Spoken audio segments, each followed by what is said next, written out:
Sex workers of Reddit, what is the saddest experience, client-wise, you've had while on the job? Dancer here. I've had a bunch of clients that would take me to a booth and then just start crying. I feel bad for them, but I do my best to console them, and I never rip off customers. However, one night this guy came in with about $5,000 to $10,000 in cash. I don't know exactly how much. A few girls approached him but left quickly. I went to talk to him, and he wanted to go for a dance, but needed help walking and stuff as he was very old. We got to the booth and he started talking about his deceased wife who died while she was pregnant and how he wished she was there and can I find a fat dancer instead so he could pretend it's his pregnant dead wife. Kinda weird, but I happen to work in childcare, so I told him that and asked if he'd like to hear stories of the children I take care of. He said yes, and so I told him different cute stories of children I take care of. He took out a huge wad of $100s and set it down on the little table next to the couch. I was going to spend the entire night with him and only charge what I earned per hour, which would have been plenty anyway. However, a few other dancers noticed the money, so they bribed the bouncer to kick me out on a fake account of letting the guy touch my pussy, and then the bouncer stole the stack from the guy saying he broke the rules and split the cash with the two dancers. I never worked there again. I've worked as a dominatrix and as an escort, and my saddest experience was one of my submissives. I saw this client a few times. He was morbidly obese but very intelligent, funny and had a successful career. He was heavily into receiving pain and our sessions were on the more extreme end. Afterwards he'd want to cuddle and chat and laugh. One day, after our session, he told me he was finally retiring and going to solo travel and have some experiences. Not long after, a coworker who was a friend of him outside of work told me he had passed away. Based on the timeline, I doubt he ended up vacationing. I've had other clients who were depressed, in bad marriages, or unhappy with their lives, but he was the only client that I'd known to have passed away, and under such sad circumstances. A husband and wife booked me for a threesome because having a lesbian experience was on her bucket list. She'd recently recovered from a double mastectomy and had just been diagnosed with a terminal brain tumor despite undergoing chemotherapy. In a private, fully clothed moment between the husband and I, he told me she doesn't have long left, and the way they looked at each other was so beautiful. Just pure love. Had a client who didn't speak much English. Afterwards we were lying down together. I got out my phone and we had a conversation via Google Translate. He told me that his wife had died 4 months earlier and that this was the first time he'd felt normal since. I was a dancer in college for girls and gay clubs. Never did anything private, but would sit with generous customers. Most of the time I just tuned out whatever they were saying. Had one older guy that always wanted to talk and always said I reminded him of his ex-boyfriend. I'm straight and honestly probably not the nicest dancer in the club, but he wasn't creepy. He brought in a bunch of photos of him with his BF that were around 30 years old and the guy looked like he could be my brother. The patron had married a woman, had a family, and lived a straight life in public. His wife had left him, and his kids wanted nothing to do with him. All he ever did was talk about his BF that had died shortly after he was married. He was so full of regret for not spending time with his BF. It was just painful. He never proposed anything else, was always super respectful and generous. I genuinely felt bad for the guy.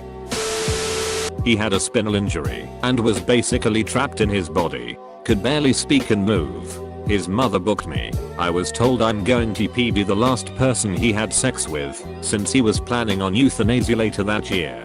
We held each other and cried afterwards. When I left his room, his mother hugged me and cried. I couldn't accept payment for that one. She sent me a diamond necklace a week later with a note saying he'd passed. A guy literally crying about how lonely he was. We didn't even have sex. He just wanted to hang out. He was a really nice guy, but I had to cut off contact after that one encounter because he had the idea that he was going to save me from drugs and prostitution and wife me up or something. I felt horrible. I used to be a sex camp worker. I had a regular client who always paid for private time with me. Nothing really, did anything sexual for him. He wanted me to dress as a happy housewife and tell him what would be for dinner. How are the 2 dogs and cat, imaginary, doing? What all were their names? He would tell me we lived in Italy, I forgot where, but he described to me a large house with a pool and all. He pretty much would just fantasy play house with me. I would get really into it, and he would always visit me every day. He was just a very lonely man, and seemed to crave for some human affection and interaction. I felt bad when I just dropped out of the job without warning. I do think about him from time to time. I hope he managed to live his best life. The client wanted to fix her bisexual husband and thought that hiring a transgender man for BDSM stuff would show him how to be straight again or something like that. It was cringy all around. On the bright side, they're divorced now, and I introduced him to a guy from my D&D group. Not me, but a friend had a pretty young client, mid-30s, whose wife had terminal cancer and physically could not have sex with her husband anymore. The wife was present for all of their meetings and was in the room when they had sex, and my friend told me that it was clear they both loved each other and had decided together to find a way to meet his sexual needs without him resorting to cheating or secrecy. My first day stripping, a dude took me upstairs for dances, and when I started dancing he abruptly was like, "Stop, I just want to hug you." So I sat next to him, and he hugged me for 5 songs straight. It was the most awkward ***T. I just kinda patted him on the back the whole time. This is late, so we'll probably get buried, but boy, this one has stuck with me for years. My first year as a stripper, I worked Valentine's Day. A guy came in and asked me to sit with him. He specifically told me he didn't want me to take off any clothes at first. He just wanted me to sit with him. We had a couple of drinks and a snack, and he kept paying me every 20 or so minutes to keep sitting with him. Eventually he asked me to sit on his lap, then purr like a cat with my head against his chest. Little weird, but very innocent in the scheme of things. After maybe an hour of sitting with him, he started to open up and talked about how he was 40 years old. He'd never had a girlfriend, and he didn't think he'd ever get one. He showed me pictures of him cosplaying, and we had a really nice conversation. I felt terrible for him because he seemed like a really nice guy, but at 23 years old with no real relationship success under my belt, I didn't really think I was in a position to give him advice on his love life.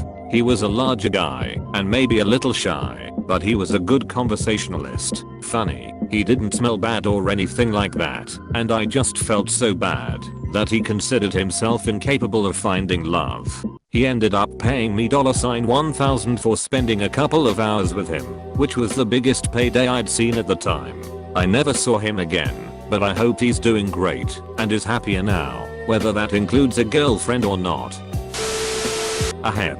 A friend of mine who was a sex worker had a client who had tons of scars on his abdomen. Turns out he was terminally ill and planned to ride his motorcycle around the country until he couldn't anymore. Make sure to like and subscribe for more daily content.